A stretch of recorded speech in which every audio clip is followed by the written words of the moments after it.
अवनीरद निंदित कांति। हरे कृष्णा।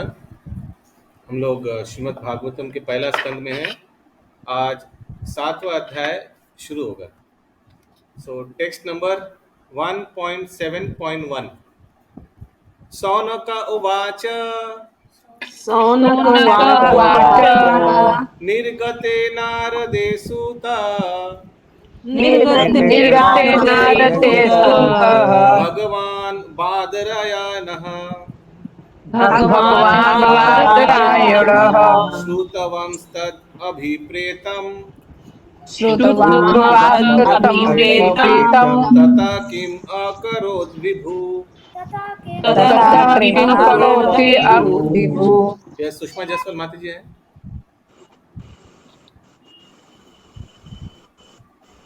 ये संगिनी क्षमा प्रिया माता जी पढ़िए। हरे कृष्णा प्रभु जी, दंडवत प्रणाम। माता जी साउंड अच्छा होना चाहिए। स्पीकर सामने रखिए। स्पीकर सामने। हाँ प्रभु।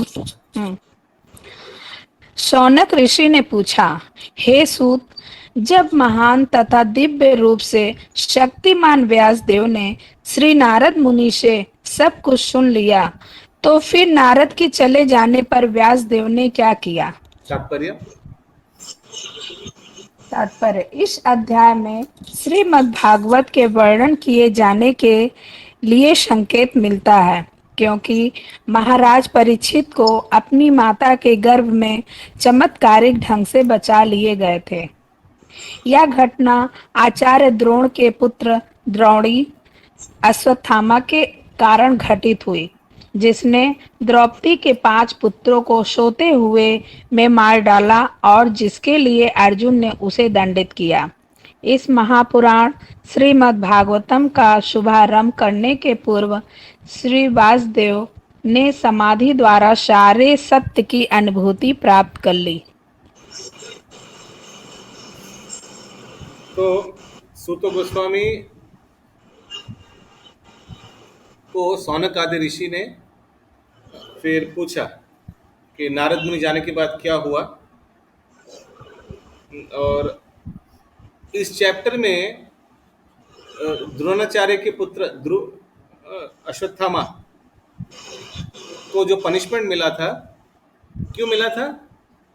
पांडव का क्या उन्होंने किया था? पांडवों का 5 बच्चों को मार दिए थे, हत्या कर दिया था। यस।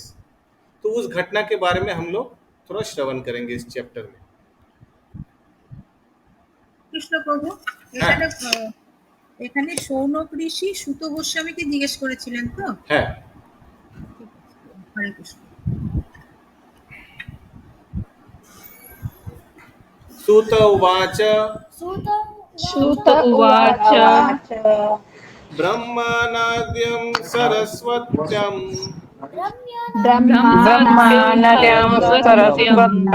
आश्रम पश्चिमे तटे सम्यप्रश्य इति प्रोक्त ऋषीणां शास्त्र वर्धनः।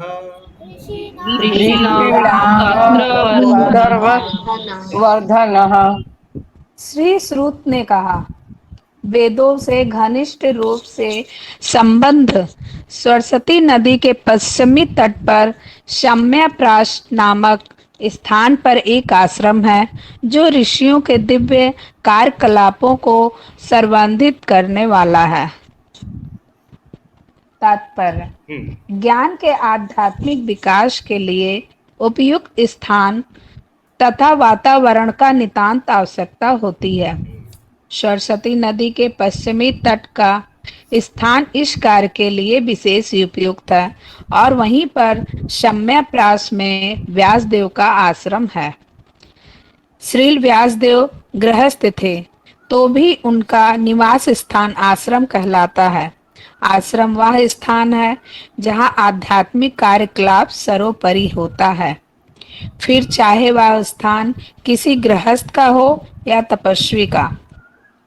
संपूर्ण वर्णाश्रम पद्धति का इस प्रकार नियोजित है कि जीवन की प्रत्येक अवस्था आश्रम कहलाती है। इसका अर्थ यह हुआ कि इन सबों में आध्यात्मिक संस्कृति एक सामान्य लक्षण है। ब्रह्मचारी, गृहस्थ, वानप्रस्थ तथा सन्यासी सारे एक ही जीवन लक्ष्य अर्थात परमेश्वर के साक्षात्कार से संबंधित है। अतएव जहाँ तक आध्यात्मिक संस्कृति की बात है, इनमें से कोई भी कम महत्वपूर्ण नहीं है। अंतर तो केवल वैराग्य के आधार पर औपचारिकता का होता है। सन्यासी अपने व्यवहारिक वैराग्य के बल पर ही सम्मान की दृष्टि से देखे जाते हैं। हरे कृष्ण। सो पहला लाइन एक बार पढ़िए तात्पर्य का। ज्ञान के आध्यात्मिक विकास के लिए उपयुक्त स्थान तथा वातावरण का नितांत आवश्यकता होती है। तो हम लोग का भी रेगुलर भागवतम क्लास हो रहा है, चैतन्य चरितामृत क्लास हो रहा है, हम लोग को भगवत ज्ञान प्राप्ति हो रहा है श्रील प्रभुपाद के किताबों से। तो हम आप लोग से जानना चाहते थे कि हम लोग जैसे साधक के लिए ये ज्ञान का स्थान और वातावरण कैसा होना चाहिए। ऑनलाइन हम लोग जो क्लास कर रहे हैं, कैसा होने से हम लोग को अच्छा रहेगा, कोई भी बता सकते हैं एक एक करके। तो शांति चाहिए, एकांत में जाके करिए, बच्चों के ओके, बीच में नहीं करना चाहिए। एकांत जगह अच्छा होगा। एकांत माने, क्योंकि ऑनलाइन में तो बहुत लोग हैं, लेकिन अपने जो स्थान जो वो एकांत होने से अच्छा है कि डिस्टर्बेंस साइड से कोई आएगा नहीं। Yes, very good. और जमीन में बैठ के जमीन में बैठ के, यस, वेरी इंपॉर्टेंट। ये अगर किसी का घुटना पे दर्द नहीं है तो 1.5 घंटा अगर कोई जमीन पे बैठ सकता है तो बहुत अच्छा है। यस, प्रभु जी, हम जमीन पर ही बैठ के करते हैं। Very nice. मैंने बताया था ना जहाँ आप पे- लोगों को, मैंने सुना था प्रवचन में कि प्रसाद और ज्ञान जमीन पे बैठ के लेना चाहिए। क्यों? क्योंकि कृपा हरे हमेशा, कृष्णा प्रभु जी, हम भी लोग जमीन में बैठ के करते हैं। जमीन में बैठते हैं प्रभु। यस, क्योंकि कृपा हमेशा ऊपर से नीचे आता है। समझ रहे हैं आप? ऊपर से नीचे आता है। यस, और कोई कुछ पॉइंट्स देना चाहेंगे? कैसा वातावरण और होना जहाँ पे चाहिए, कैसा स्थान लिंक होना क्लियर चाहिए? हो प्रभु जी।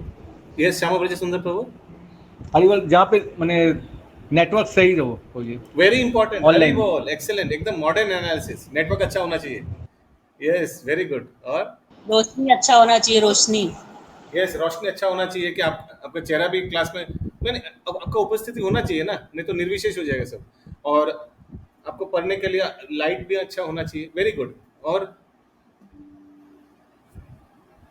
कोई प्रभु पॉइंट? सबका भागवतम स्क्रीन को ऑन होना चाहिए। हाँ जी, प्रेजेंटेबल सबका स्क्रीन ऑन होना चाहिए, जितने लोगों का ऑफ रहता है उनका ऑन होना चाहिए सबका स्क्रीन। Very important. क्योंकि अगर सोचिए 50 लोग हैं और 5 जन स्क्रीन ऑन किया है तो कैसे लगेगा क्लास?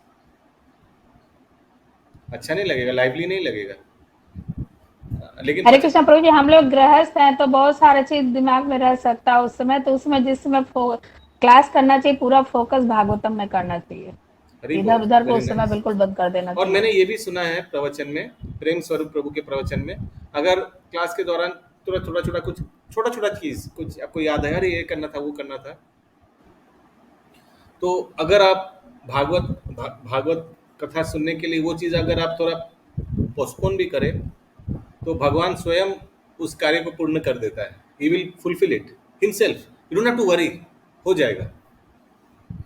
यस, और कोई पॉइंट वातावरण के बारे में कोई बोलना चाहेंगे, कैसा होना चाहिए? अगर नेचर वातावरण बहुत अच्छा है, नेचर यानी सोचिए कोई आप कुश आसन में बैठा हुआ है, बहुत शुभ माना जाता है। कुश आसन, साधु लोग बैठ के हरे कृष्णा प्रभु जी, आराधना करते थे। यस, हाँ, वातावरण के साथ साथ प्रभु जी मन भी अच्छा होना चाहिए। मन जैसा भी वातावरण रहे, लेकिन मन को समझा के कि भगवान का भक्ति करने बैठ रहे हैं तो 1.5 घंटा मन लगे, ये सब समझना हाँ, चाहिए। लेकिन यस, करेक्ट। मन को थोड़ा ले आना चाहिए। क्योंकि कभी कभी हो सकता है कि आप सोचिए कोई दूसरा बाहर से कोई आकर काम से, ऑफिस के काम करते करते अचानक आ गया क्लास करने के लिए, तो मन थोड़ा डाइवर्ट हो सकता है, बाहर इधर उधर भटक सकता है। तो फिर उनको बोलना चाहिए कि मन को नहीं बार बार फोकस करना चाहिए। नींद आ सकता है, दोपहर को लंच किया है आपने तो थोड़ा आँख में थोड़ा पानी, ऐसे करके। या very good points, thank you. किसी का कोई प्रश्न है इस तात्पर्य से? हरे यस, कृष्णा प्रभु, यस, कौरवी माता जी। है शोभन करने से उत्साही होना चाहिए। हरि बोल, very important, one should be enthusiastic, yes. हाँ, भगवान का गुण कीर्तन श्रवण करेंगे, वेरी इंपॉर्टेंट पॉइंट, उत्साह से आना चाहिए, very good point, yes. 3 number श्लोक, तस्मिन् स्व माता जी हिंदी बहुत अच्छा बोले। हरि बोल, हरि बोल। हरि बोल। तस्मिन् स्वाश्रमे व्यासो तस्मिन् स्वेयाश्रमे व्यासो बादरी संदमंडिते पादरी चंद मंडिते अपस्पृश्य आसीनो उपदिश्य प्राणी दद्यो मन स्वयं स्वयं। यस। उस स्थान पर वेरी के वृक्षों से घिरे हुए अपने आश्रम में श्रील वेश व्यास शुद्धि के लिए जल का स्पर्श करने के बाद ध्यान लगाने के लिए बैठ गए। तात्पर्य, अपने गुरु श्रील नारद मुनि के आदेशानुसार व्यासदेव ने ध्यान के उस दिव्य स्थान में अपने मन को एकाग्र किया।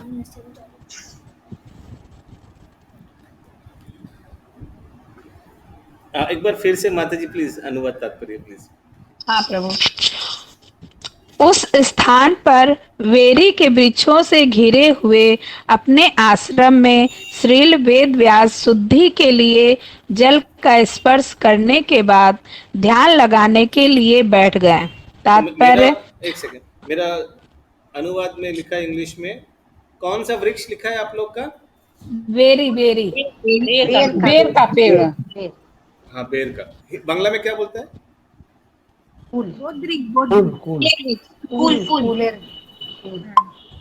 बांग्ला की तो बोधरी, इंग्लिश में क्या है? इंग्लिश में बादरी लिखा है, बादरी या बोद्री, बद्री वृक्ष, तो उसीलिए उनका नाम बादरायन हुआ।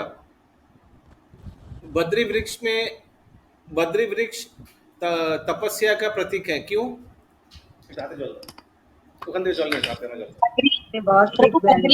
यस, महामंजरी माता जी बोलिए।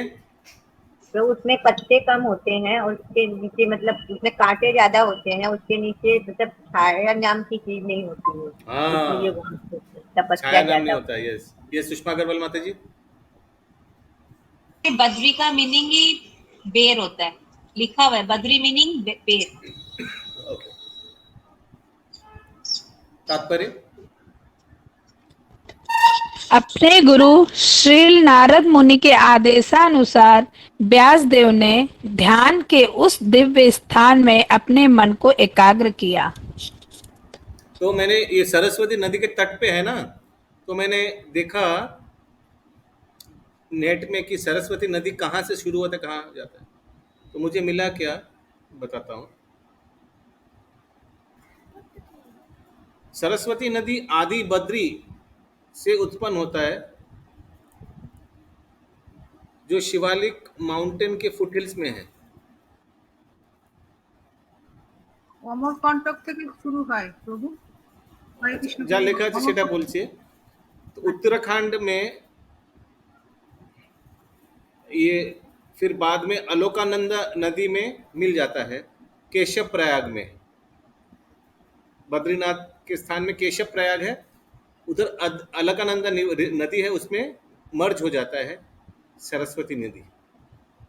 बाद में अलकानंदा नदी भागीरथी जो देव प्रयाग में है उससे मिल जाता है।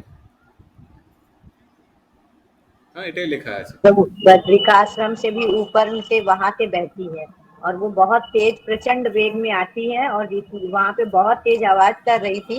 तो गणेश जी को लिखने में जब दिक्कत हो रहा था तो वहां पर ही उनको रोक दिया गया, इसीलिए सरस्वती नदी और आगे नहीं दिखती है, वो वहीं पे तक है।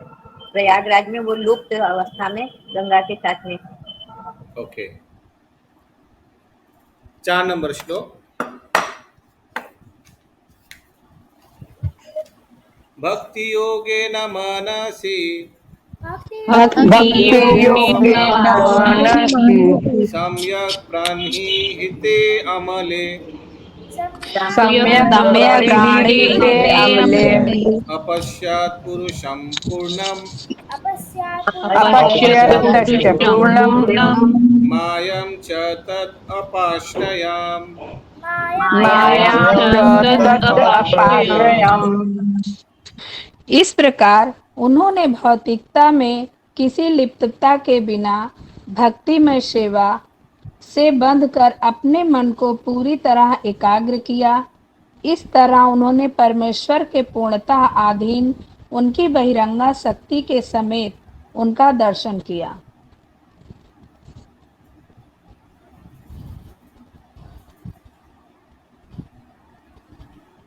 तात्पर्य किसी का प्रश्न है तो पूछेगा प्लीज। Hare Krishna Prabhuji. तात्पर्य यस आशीष प्रभु। हरे कृष्ण प्रभु No, ऐसा what बोलिए। was under full control? I didn't understand actually. Question again. What was under full control? I didn't understand. Which was under full control? His external energy. His is in English. Do you have English translation in front of you? Yes, Prabhu. Can you see his is in capital H? Yes, yes. Why is it in capital H? Because it has been personified to the personality of Godhead. Yes, Vyasdev is Shaktaves avatar. So his external energy, although external is supposed to be material energy, but it was under his full control because he is the supreme lord. तो भगवान का अपना शक्ति पूरा अपने काबू में है, ये भगवान है ना, वही तात्पर्य। না প্রভু বুঝতে পারলাম না, আরেকবার বুঝিয়ে বলুন। তো আশিস প্রভু জিজ্ঞেস করছিল যে কি ওনার কন্ট্রোলে ছিল। তো এখানে লেখা আছে ভগবানের, কারণ উনি ভগবানের সপ্তাবিশ অবতার, তো ব্যাসদেব উনি সাহিত্যিক অবতার, সাহিত্যের ভগবানের সাহিত্য অবতার। তো ওনার যে বহিরঙ্গা শক্তি, জড়জাগতিক শক্তি বা ইন্দ্রিয় ওনার কন্ট্রোলে আছে, ওটাই বলা হচ্ছে, আমাদের মতো না। तात्पर्य हरे कृष्ण प्रभु जी, दंडवत प्रणाम। हरे कृष्ण दंड प्रणाम नहीं तमाते। प्रभु जी, सक्तावेश जो अवतार होते हैं वो तो जीव होते हैं और भगवान उनको अपना शक्ति देते हैं, हाँ, तो फिर वो सुप्रीम लॉर्ड कैसे हुए? क्योंकि भगवान अगर कोई जीव को अपना शक्ति आवेश कर रहा है तो वो जीव कोई साधारण व्यक्ति नहीं है, वो भगवान का बहुत उच्चतर भक्त है। जैसे नारद मुनि जो भक्तावेश अवतार है, they are not ordinary devotees, they are extraordinary devotees. उनका इंद्रिय संयम में है। लेकिन प्रभु जी वो लोग तो जीव में ही आते हैं, जीव में ही तो आते हैं। हाँ, हरे कृष्ण प्रभु। तो क्या तो हुआ, फिर- जीव में आते तो क्या हुआ, भगवान के जो पार्षद है वो भी तो जीव में आते हैं, जो भगवान के धाम में हमेशा भगवान को सेवा करते हैं। गोपियां भी तो जीव में आते हैं, क्या उनका इंद्रिय संयम में नहीं है? नहीं नहीं, इंद्रिय संयम में है वो हम नहीं बोल रहे प्रभु जी। वो अभी आप बोले ना कि वो भगवान है, खुद ही भगवान है, तो वो तो जीव हुए, उनको भगवान अपना शक्ति दिए हैं, हाँ। तो वो तो भगवान फिर कैसे हो गए? वो परशुराम, भगवान के शुद्ध भक्त हो सकते हैं। परशुराम भी तो जीव है, लेकिन- भगवान के शक्तावेश अवतार है, दुष्ट दमन अवतार है, लेकिन 24 अवतारों में तो परशुराम को भी हम लोग पकड़ते हैं ना। अच्छा, यस आशीष प्रभु। मतलब जिसको भगवान प्रभु जी, ये है शक्ति, उनको हम लोग यस, हम लोग ऑल्दो दे आर जीव तत्व, लेकिन वो भगवान में गिना जाएगा। अच्छा ठीक है प्रभु जी। यस आशीष प्रभु। प्रभु जी यहाँ तो जो मेरे को समझ में आ रहा है, यहाँ पे ये बताया जा रहा है ना कि व्यासदेव ने भगवान को अपने अंतर में देखा, तो it is full external energy. That is what Thus he fixed mind perfectly, engaging it by linking it to devotional service, bhakti, observing tinge of materialism, and thus he saw absolute personality of God with his external energy, which was one. Yes, you are right. जो भगवान को देखा उनका बहिरंगा शक्ति control में था, absolutely right. I took it the other way. Sumana Gaurangi माता जी कुछ पूछ रहे हैं आप? नहीं प्रभु, हम बोल रहे थे पृथु महाराज भी तो जीव तत्व में आते हैं, लेकिन वो भगवान के 24 अवतार नहीं माने जाते हैं। हाँ, 24 अवतार में मुख्य 24 आता है ना। पृथु महाराज क्या अवतार है? उनका है पालन शक्ति, पालन शक्ति दिया हुआ है उनको, पालन शक्ति अवतार, एडमिनिस्ट्रेशन। यस तात्पर्य प्रभु जी, ये बहिरंगा शक्ति किसका बहिरंगा शक्ति से समेत दर्शन किए? भगवान का। परमेश्वर भगवान का। का मतलब भगवान के बहिरंगा सहित उनका दर्शन किए? नहीं, बोला जा रहा है भगवान का, जो जिनका बहिरंगा शक्ति उनके कंट्रोल में है। ओ, व्यासदेव ने भगवान को दर्शन किया, जिनका माने भगवान का, जो भगवान का बहिरंगा शक्ति उनका कंट्रोल में है।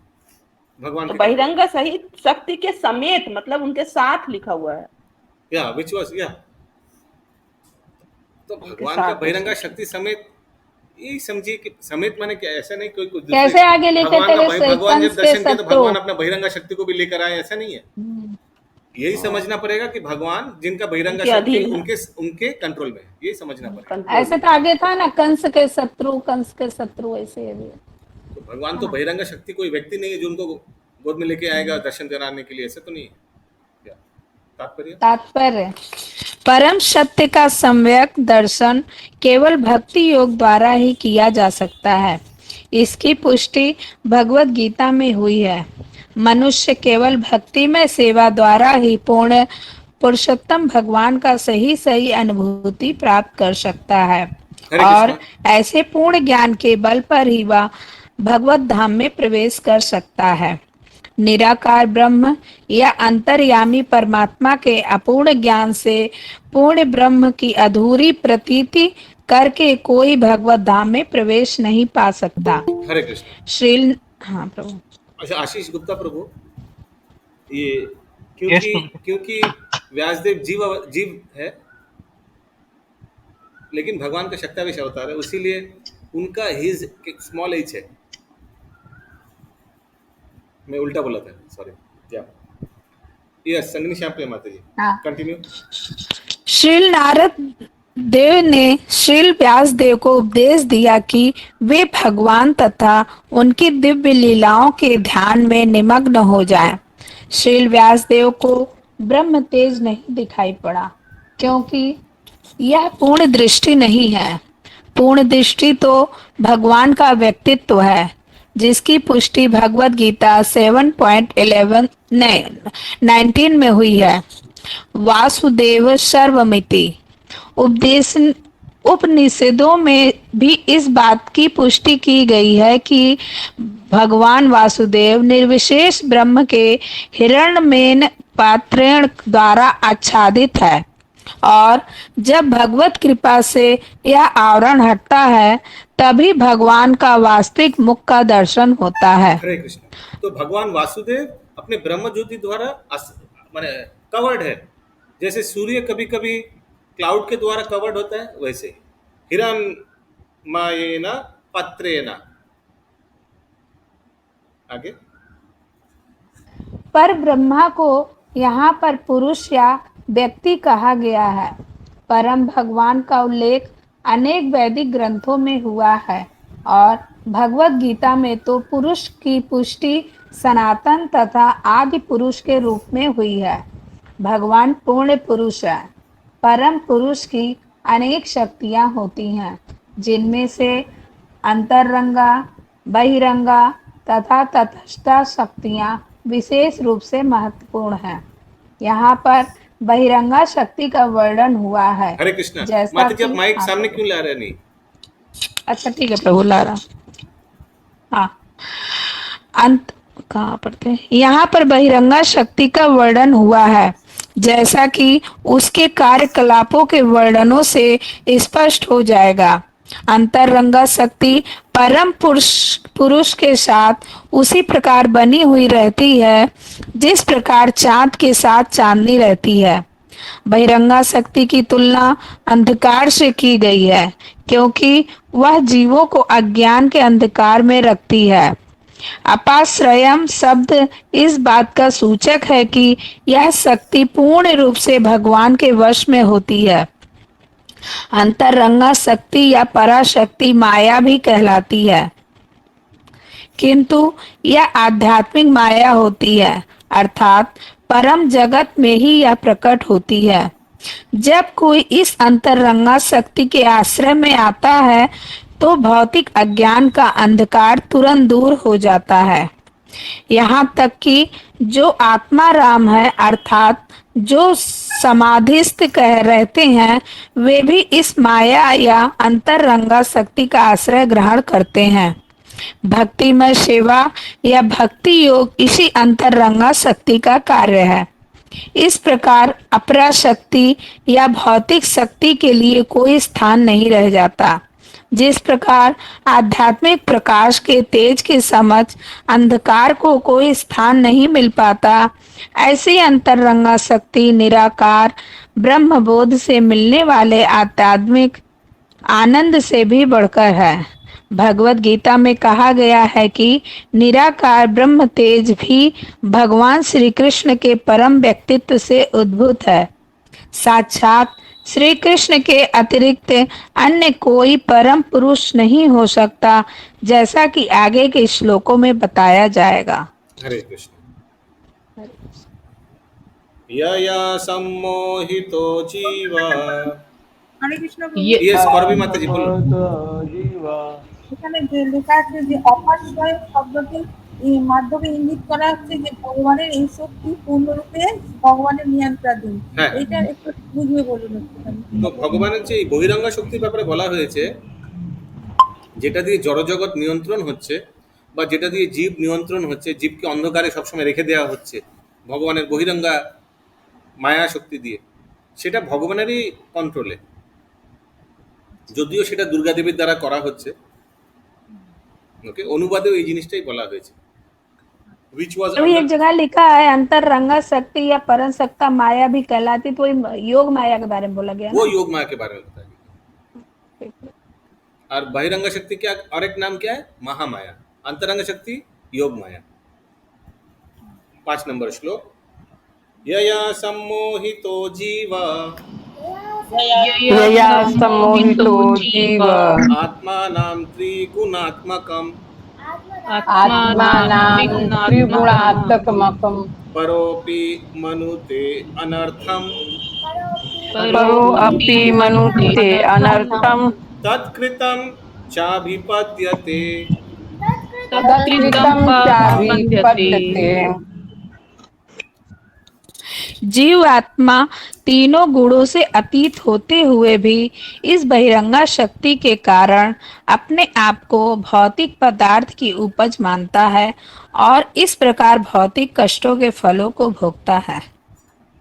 फिर से और एक बार अनुवाद। हाँ, जीव आत्मा तीनों गुणों से अतीत होते हुए भी इस बहिरंगा शक्ति के कारण अपने आप को भौतिक पदार्थ की उपज मानता है और इस प्रकार भौतिक कष्टों के फलों को भोगता है।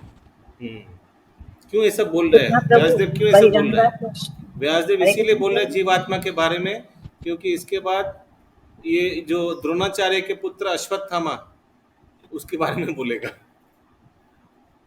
तीनों गुण से अतीत हुए मतलब क्या हुआ?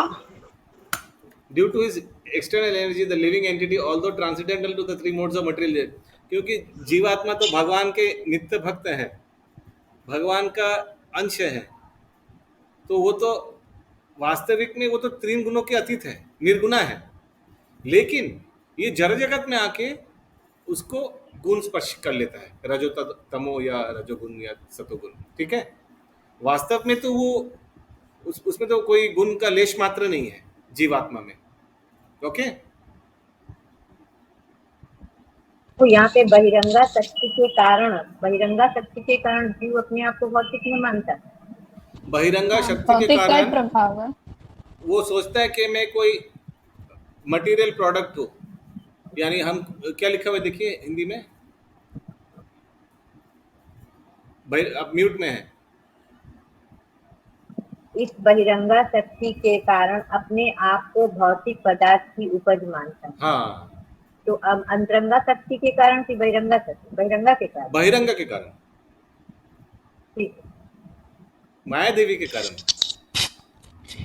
यस, तात्पर्य यहाँ पर भौतिकवादी जीवों के कष्ट का मूल कारण तथा उसके उपाय के रूप में जो कार्य प्राप्त करनी चाहिए उसके बारे में बतलाया गया है।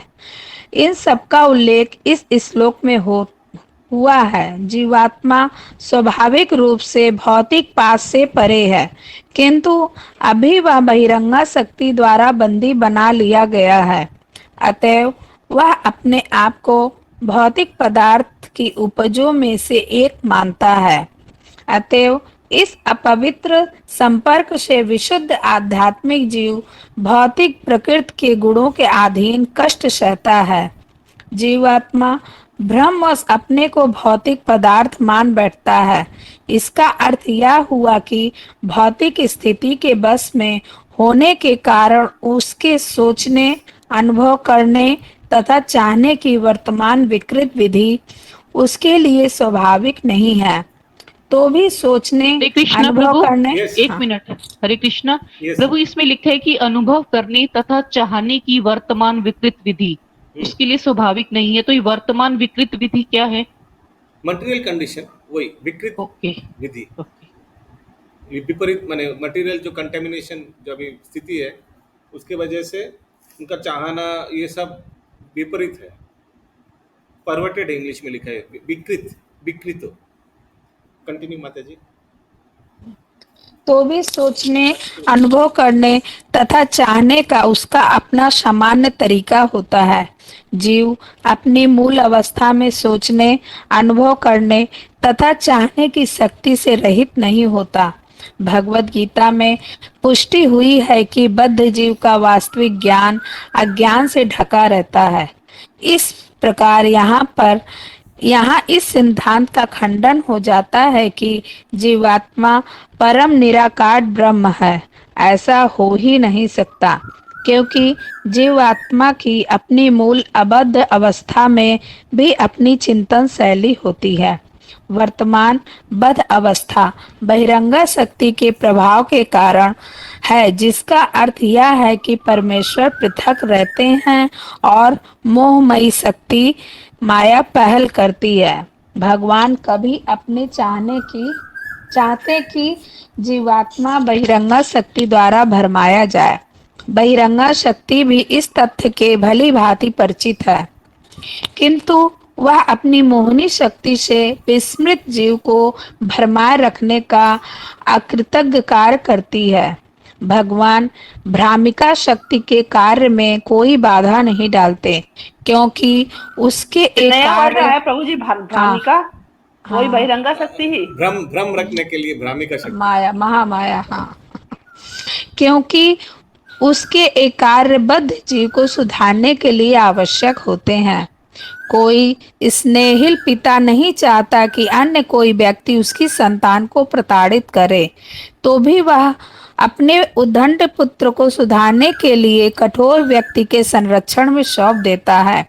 लेकिन साथ ही सर्व स्नेहिल सर्वशक्तिमान पिता बद्ध जीवों को भ्रामिका शक्ति माया के चंगुल से छुटकारा दिलाने के लिए उपयुक्त होते हैं। जैसे हम लोग ट्यूशन मैम को देते हैं, एक तरफ डांटती है, दो पीछे से बोलते हैं ठीक है ठीक है। राजा आज्ञाकारी नागरिकों को बंदी गृह की चार दीवारी के भीतर डाल देता है, लेकिन कभी कभी बंदी को राहत देने की इच्छा से वह स्वयं बंदी गृह में जाता है और उनसे सुधरने के लिए कहता है, और उसके ऐसा करने पर वह बंदी को मुक्त कर देता है। इसी प्रकार परमेश्वर अपने राज्य से भ्रमिका शक्ति के राज्य में अवतरित होकर भगवत गीता के रूप में राहत देते हैं, जहां पर वे व्यक्तिगत रूप से सुझाव देते हैं कि यद्यपि भ्रामिका शक्ति पर विजय पाना दुष्कर है, तो भी यदि कोई भगवान के चरण कमलों का शरण में आता है तो भगवान के आदेश से वह मुक्त हो जाएगा। शरणागति की यह विधि माया के भ्रामक प्रभाव से छुटकारा पाने का उपाय है। अतः भगवान का सुझाव है कि संत पुरुषों की वाणी के प्रभाव से जिन्होंने वास्तव में परम की अनुभूति कर ली है, वे लोग भगवान की दिव्य प्रेमा भक्ति में संलग्न हो। बद्ध जीव को भगवान के विषय में सुनने में आस्वाद मिलने लगता है, और इस प्रकार श्रवण करने से ही वह भगवान के प्रति आदर, भक्ति तथा आसक्ति के पद तक ऊपर उठ जाता है। शरणागति। हाँ प्रभु। हाँ, लेकिन एक ही कंडीशन है, थोड़ा कुछ दिन धैर्य रखना पड़ेगा। हाँ, तो सुनने का आदत डालना पड़ेगा। सुनने का आदत डालने से आस्ते आस्ते भगवान का गुण कीर्तन सुनने में अच्छा लगेगा। बहुत लोग आता है लेकिन धैर्य खो देता है, और बाकी जो बहुत कम लोग बचा कुचा रहता है जिनको टेस्ट मिल जाता है। लेकिन टेस्ट के लिए एक ही क्राइटेरिया है, एक ये भी क्राइटेरिया है कि थोड़ा टिका रहना पड़ेगा कुछ दिन। या आगे। शरणागति से सभी कुछ पूरा हो जाता है। यहाँ पर व्यासदेव के अवतार के रूप में भगवान ने यही सुझाव रखा है। इसका अर्थ यह हुआ कि भगवान द्वारा बद्ध जीवों का दोनों प्रकार से उद्धार किया जाता है। एक तो भगवान की बहिरंगा शक्ति के द्वारा दंडित होकर तथा दूसरी ओर भगवान द्वारा अंतस्थ और ब्राह्म गुरु बनकर। भगवान प्रत्येक जीव के अंतःकरण में परमात्मा रूप में गुरु बनते हैं और बाहर से वे शास्त्रों, संतों तथा दीक्षा गुरु के रूप में गुरु बनते हैं। अगले श्लोक में इसकी अधिक स्पष्ट व्याख्या की गई है। हरे कृष्ण। तो आप लोग भगवान हरे को कौन सा रूप में दर्शन करना चाहते हैं, पहला या दूसरा वाला? दीक्षा गुरु दूसरे रूप में, ओके। दीक्षा गुरु नहीं, बोलो, बहुत लोग सोच रहे हैं कि पहला वाला है तो ठीक है, पिटाई करके ठीक होंगे। दीक्षा गुरु गुरु से ज्ञान मिलता है तो ठीक दर्शन होंगे। यस, ये सुचारू गोपी माता जी कंटिन्यू करिए। हरे कृष्ण प्रभु जी। वेदों में केन उपनिषद में देवताओं के नियंत्रण शक्ति के संबंध में भ्रामिका शक्ति के व्यक्तिगत अधीक्षण की पुष्टि की गई है। यहाँ पर भी यह स्पष्ट कहा गया है कि जीवात्मा बहिरंगी शक्ति द्वारा व्यक्तिगत रूप से नियंत्रित होता है। इस प्रकार जो जीव बहिरंगी शक्ति के नियंत्रण में आ जाता है वह भिन्न रूप से अव्यवस्थित होता है। फिर भी श्रीमद् भागवतम के इस कथन से यह स्पष्ट है कि वही बहिरंगी शक्ति पूर्ण पुरुष भगवान के समक्ष निकृष्ट पद पर रहती है। कृष्णा प्रभु, एक मिनट। ये जो लाइन है, इस प्रकार जो जीव बहिरंगा शक्ति के नियंत्रण में आ जाता है वह भिन्न रूप से अवस्थित होता है। भिन्न रूप से अवस्थित होता है का मतलब?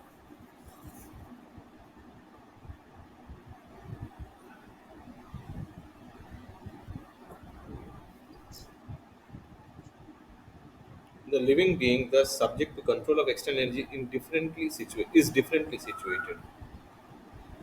Herein also it is clearly stated that the living entity is controlled by external energy in a personal capacity. The living being, thus subject to the control of external energy, is differently situated.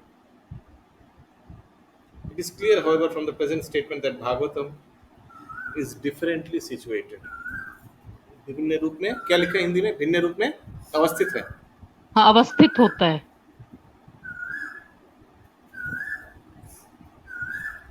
So that the living entity is controlled by the external energy in a personal capacity.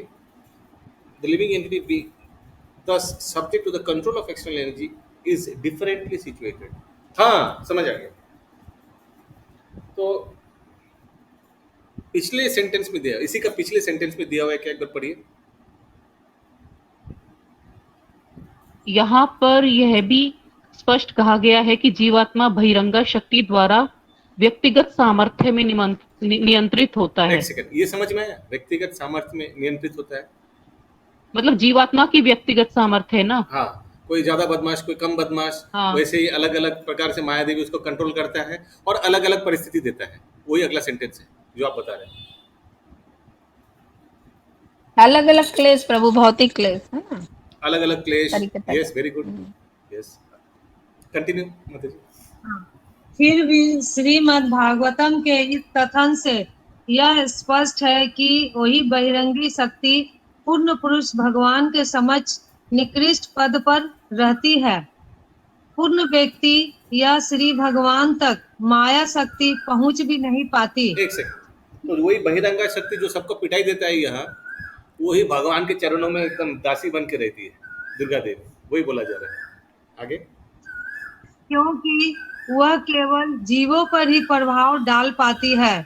ये तो भगवान तक पहुंच नहीं पाती है। हाँ, सुभान गौरंगी माता जी। वो लिखा है कि भगवान तक बहिरंगा शक्ति पहुंच ही नहीं पाती है।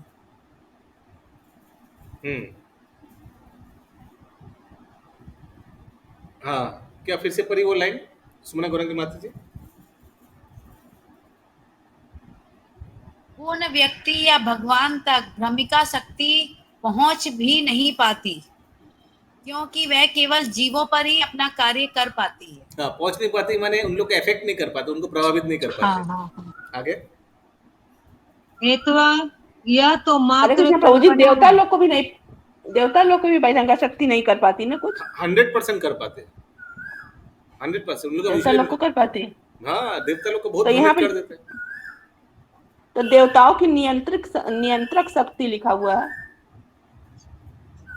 हाँ, फर्स्ट लाइन में ही, फर्स्ट कौन सा लाइन में?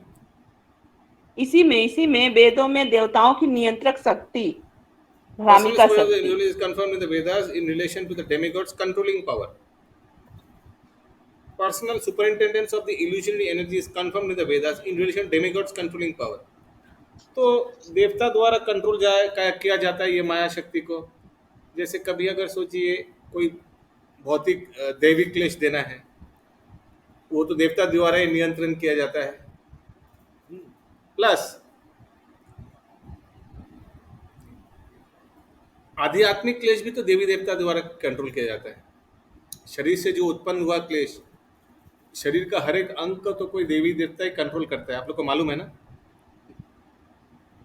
जो एक प्रकार से देखा जाए तो ये बहिरंगा शक्ति देवता के द्वारा ही कंट्रोल किया जाता है। और दुर्गा देवी भी तो एक देवी है, वो भी तो डेमीगॉड में ही आता है। आगे अथवा यह तो मात्र कल्पना है कि श्री भगवान माया शक्ति द्वारा भ्रमित होते हैं और इसलिए जीव बन जाते हैं। साउंड ठीक नहीं आ रहा है, फिर से पढ़िए। अथवा यह तो मात्र कल्पना है कि श्री भगवान माया शक्ति द्वारा भ्रमित होते हैं और इसलिए जीव बन जाते हैं। यदि श्री भगवान तथा जीव एक ही श्रेणी में होते तो शील व्यास देव के लिए इसे देख पाना संभव होता और भ्रमित जीवों के भौतिक दुख का प्रश्न ही नहीं उठता, क्योंकि परमेश्वर सब कुछ जानते हैं। हरे कृष्ण। तो व्यासदेव तो इसीलिए भगवान के बारे में लिख रहा था, अभी नारद मुनि से आदेश मिला। क्यों? इससे भ्रमित जीवों को कल्याण होगा, है ना। तो अगर जीव और भगवान एक होता है तो फिर ये लिखने का क्या दरकार होता है, वही बोला जा रहा है। तो अनेक अद्वैतवादियों द्वारा श्री भगवान तथा जीव को एक ही श्रेणी में रखने का प्रयास छिछोरी कल्पनाएं मात्र है। तो अद्वैतवादी क्या बोलते हैं? अद्वैत यानी द्वैत नहीं है, कोई फर्क नहीं है, अलग नहीं है, जीव भगवान है, तो ये गलत है, वही बताया जा रहा है। यदि श्री भगवान तथा जीव एक से ही होते तो शील सुखदेव गोस्वामी श्री भगवान के दिव्य लीलाओं का वर्णन करने का कष्ट न उठाते, क्योंकि ये सब माया शक्ति की अभिव्यक्तियां होती। आगे श्रीमद् भागवतम माया के चंगुल में कष्ट पाने वाली मानवता के लिए रामबाण उपचार है। हरि बोल। अतः शील व्यास देव ने सर्वप्रथम बद्ध जीव के वास्तविक रोग का पता लगाया, जो है बैरंगी शक्ति द्वारा भ्रमित होना। उन्होंने उन पूर्ण परम पुरुष के भी दर्शन किए जिनसे माया शक्ति बहुत दूर रहती है। यद्यपि उन्होंने रुग्ण बद्ध जीव तथा रोग के कारण दोनों को देखा। रोग के उपचार की विधियां अगले श्लोक में सुझाई गई है।